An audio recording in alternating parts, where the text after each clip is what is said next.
ҳамасола чун анъана дар тамоми муассисаҳои таҳсилоти олии мамлакат нишасте бо давталабон, яъне хатмкунандагони мактабҳои таҳсилоти умумӣ ва литсею гимназияҳо баргузор мегардад.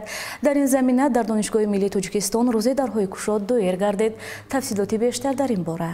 дар шаҳраки донишҷӯёни Донишгоҳи миллии Тоҷикистон бо иштироки ректори Донишгоҳи миллии Тоҷикистон профессор Насриддинзода Эмомалӣ, садорати факултетҳо ва муовинони онҳо чорабинии рӯзи дарҳои кушод баргузор гардид. Дар ин нишаст омӯзгорону хатмкунандагони мактабҳои миёнаи пойтахт ва ноҳияҳои гуногуни ҷумҳурӣ, инчунин хатмкунандагони литсеи Донишгоҳи миллии Тоҷикистон иштирок намуданд. Ректори донишгоҳ роҷеъ ба фаъолият ва дастовардҳои донишгоҳ ба давталабон сухан гуфта қайд намуд, ки имрӯзҳо Донишгоҳи миллии Тоҷикистон яке аз марказҳои бузурги илмию таълимӣ ба ҳисоб рафта, бо дастгириҳои пайвастаи пешвои миллат президенти ҷумҳурии Тоҷикистон муҳтарам Эмомалӣ Раҳмон беҳтарин шароитро барои толибилмон муҳайё сохтааст. Ҳамзамон зикр шуд, ки донишгоҳ бо як зумра донишгоҳҳои хориҷӣ шартномаҳои ҳамкорӣ дошта, донишҷӯёни лоиқатманд метавонанд таҳсили худро дар хориҷа низ давом диҳанд. Сипас давталабонро ансамбли халқии Наврӯзи донишгоҳ бо садои мусиқии ҷаззоби баҳорӣ истиқбол гирифта, онҳо аз намоишгоҳи донишгоҳ, ки аз дастовардҳои илмию таълимии устодону кормандон ва донишҷӯёни факултетҳо иборат буд, боздид намуданд. Дар идома давталабон вориди факултетҳо шуда аз марказҳои омӯзишӣ, озмоишгоҳҳои илмию таълимӣ, шароити таҳсил дар факултетҳо,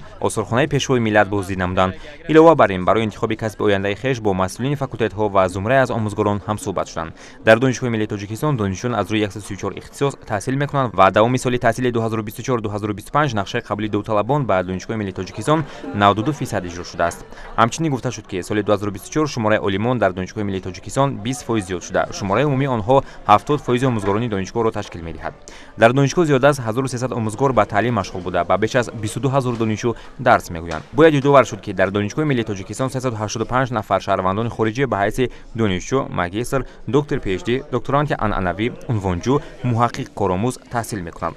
Дар сохтори донишгоҳ Институти такмили ихтисоси омӯзгорони муассисаҳои таҳсилоти олии касбии ҷумҳурии Тоҷикистон, Институти илмии таҳқиқотӣ, литсей, китобхонаи электронӣ, озмоишгоҳи илмии таҳқиқотӣ, маркази биотехнология, парки технологӣ, маркази омӯзиши забонҳо, маркази фарҳангии таълимии Конфутсий, маркази тестӣ ва мониторинги сифати таълим, маркази табу нашр, корхонаҳои дуретгарӣ, оҳангарӣ, 4 толори варзиш, 3 пойгоҳи таҷрибавӣ, 7 хобгоҳи донишҷӯёну аспирантон, осоишгоҳ ва бунгоҳи тиббӣ мавҷуд аст.